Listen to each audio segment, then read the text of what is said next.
Jangan lupa subscribe. Jangan lupa subscribe.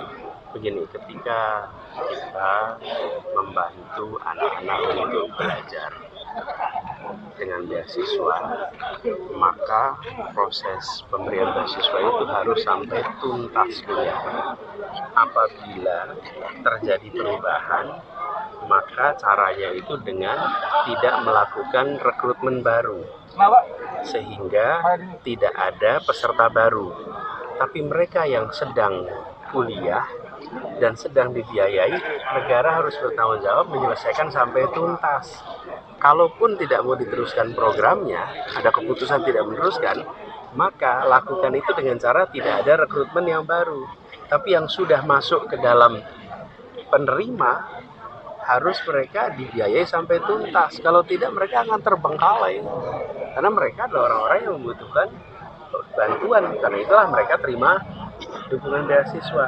Ini prinsip sederhana dalam pengelolaan negara, dalam pengelolaan program. Jadi seperti kalau Anda mengelola sekolah, terus sekolahnya dinyatakan sudah mau ditutup, maka caranya jangan terima siswa baru, tapi siswa yang sudah ada dituntaskan. Kalau memang tidak bisa, disiapkan tempat baru kemana dia harus belajar supaya tidak terbengkalai. Kalau tidak, ada begitu banyak orang tua, anak-anak yang malah menderita akibat kebitaan. Assalamualaikum warahmatullahi wabarakatuh. Kita jumpa kembali, saya Bustami Narda. Tak lupa mendoakan pemirsa agar selalu mendapatkan keberkahan hidup dari Allah Subhanahu wa taala. Dan mari kita doakan agar bangsa ini diberikan petunjuk oleh Allah Subhanahu wa taala ke jalan yang benar. Sahabat BN, heboh persoalan KJMU di Jakarta.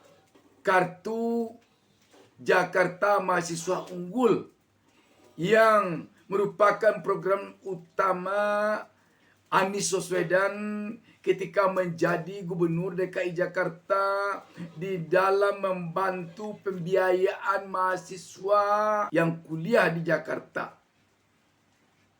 Ketika sontak muncul informasi dari Balai Kota DKI Jakarta bahwa ada pencabutan KJMU ini oleh PJ Gubernur pengganti Anies Baswedan sekarang ini, Heru Budi.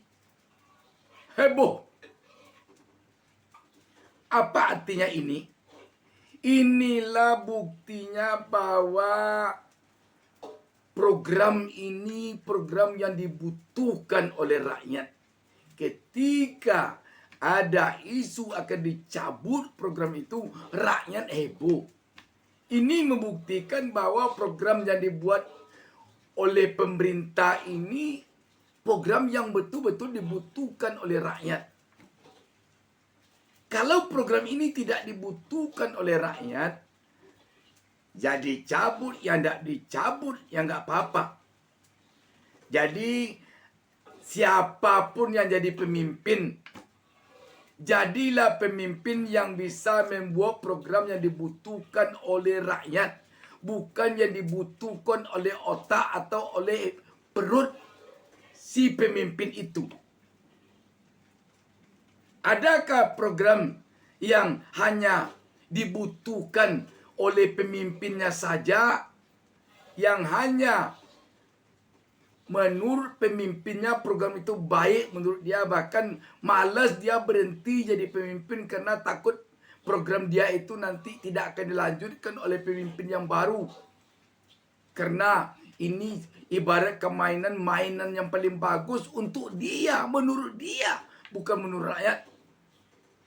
Ada atau tidaknya silakan rakyat yang menilai. Sahabat BN, seorang pemimpin yang tidak dipilih dengan curang, seorang pemimpin yang tidak hanya mampunya melakukan pencitraan saja, tetapi benar-benar mampu menyelami hati rakyat sehingga setiap program yang dibuatnya betul-betul program untuk rakyat, bukan untuk pencitraan dia, bukan untuk kepentingan diri dia, bukan untuk kepentingan anak-anak dan kroni-kroninya. Maka program itu akan menjadi idaman rakyat. Kembali kita kepada persoalan KJMU ini. Heboh, bukan main. Heboh.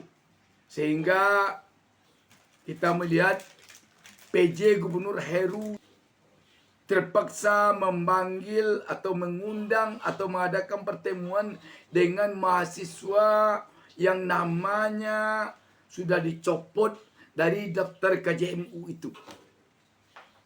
Dan dikatakan lagi kelihatannya di sini oleh PJ Gubernur ini bahwa mereka tidak dicabut namanya. Bahkan kita melihat PJ Gubernur sendiri yang meminta mahasiswa ini bicara. Ngobrol-ngobrol sama adik-adik. Beliau ini adik-adik pinter-pinter. Ada yang di UNJ, ada yang di UIN. Jadi memastikan bahwa mereka bisa mendapatkan KJMU.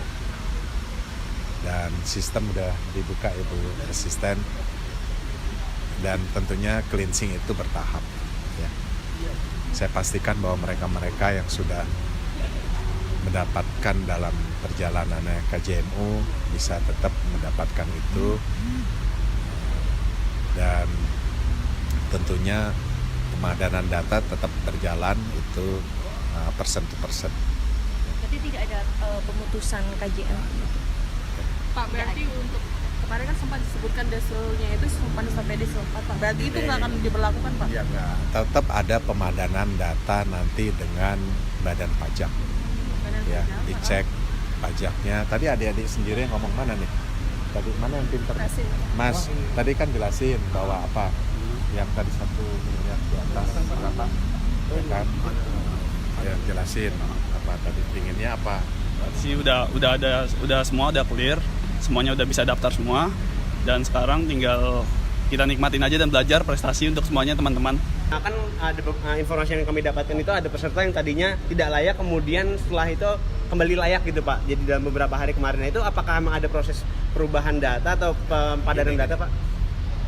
Ini kan adik-adik yang kemarin itu ada yang semester 1, semester 2, semester 3 yang sudah mendapatkan KJMU. Setiap 6 bulan daftar. Nah ini daftar tetap berjalan dengan baik dan dipastikan sambil jalan mereka mendapatkan KJMU. Apa artinya ini? PJ Gubernur ini ingin rakyat mengetahui bahwa program Anies ini tidak dicabut. Program Anies ini bagus untuk rakyat. Sama juga dengan program Anies tentang Jaklingko. Coba sekarang Jaklingko itu dicabut pula. Tidak ada lagi program gratis naik angkot di DKI Jakarta. Cabut. Heboh lagi rakyat itu. Sebab kenapa? Karena program itu dibutuhkan oleh rakyat.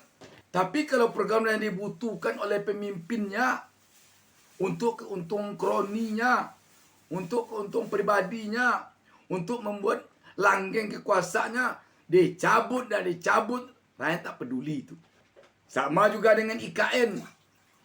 Kalau saja ketika Anies menyebut IKN akan dievaluasi lagi kalau dia jadi presiden.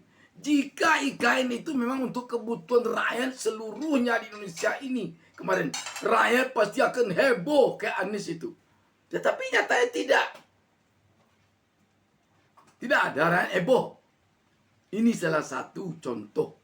Jadi yang jelas kalau mereka sudah menerima tetapi tiba-tiba terhenti, memang bisa mereka DO, bisa mereka sulit melanjutkan kuliahnya.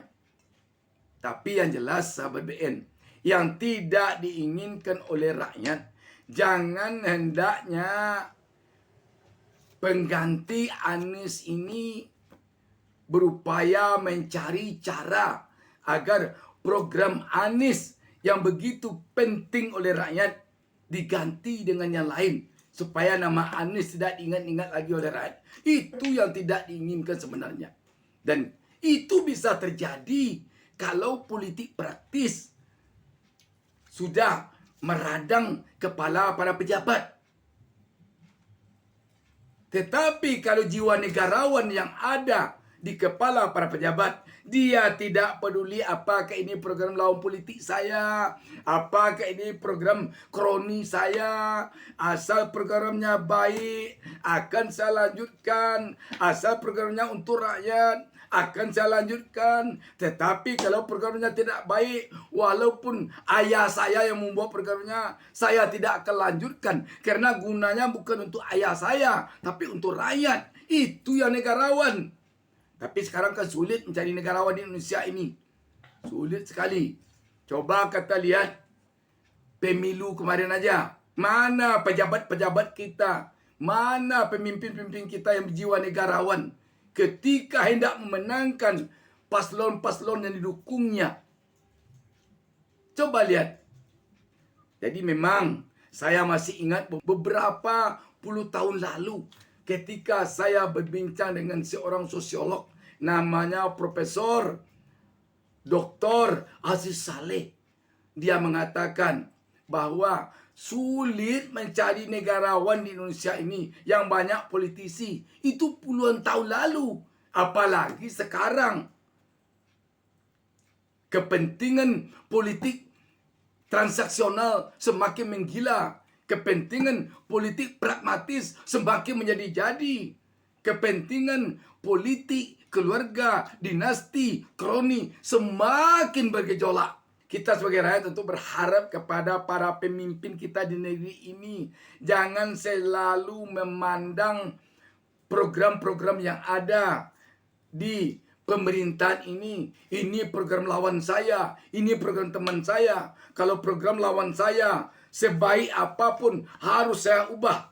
Tetapi kalau program dari teman saya, dari kroni saya, sebodoh apapun, seburuk apapun harus saya lanjutkan. Jangan itu hendaknya. Demikian, wassalamualaikum warahmatullahi wabarakatuh.